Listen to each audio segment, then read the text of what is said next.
চাঁপাইনবাবগঞ্জের নাচল উপজেলার মল্লিকপুরে ছুরিকাঘাতে 2 কিশোর হত্যার ঘটনায় 10 জনের নাম উল্লেখ ও অজ্ঞাত আরও 8 জনকে আসামি করে একটি মামলা করা হয়েছে।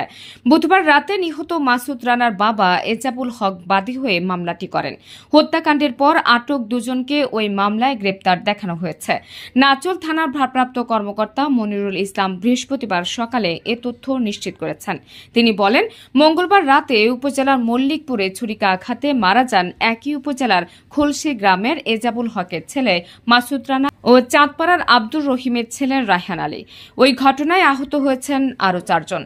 ওসি আরও জানান, মামলায় 10 জনের নাম উল্লেখ ও অজ্ঞাত আরও 7 জন থেকে 8 জনকে আসামি করা হয়েছে। মামলার পর মল্লিকপুরের আজিজুল হক ও মোহাম্মদ তাসিম নামে 2 জনকে গ্রেপ্তার করা হয়েছে। তাদের মঙ্গলবার রাতে সন্দেহভাজন হিসেবে আটক করা হয়েছিল। পুলিশের প্রাথমিক জিজ্ঞাসাবাদে হত্যাকাণ্ডের সঙ্গে তাদের সম্পৃক্ততা পাওয়ায় তাদের গ্রেপ্তার দেখানো হয়েছে। মনিরুল ইসলাম জানান, বাকি আসামিদের গ্রেপ্তারের এরই মধ্যে অভিযান শুরু করেছে পুলিশ। এর আগে দুপুরে এক প্রেস ব্রিফিংয়ে অতিরিক্ত পুলিশ সুপার আবুল কালাম শাহিদ বলেন, মল্লিকপুরের আব্দুস সালাম ও শাহিন আলীর মধ্যে পূর্ব বিরোধের জেরে দুপক্ষের সমর্থকদের মধ্যে সংঘর্ষে মারা যায় কিশোর মাসুদ ও রায়হান।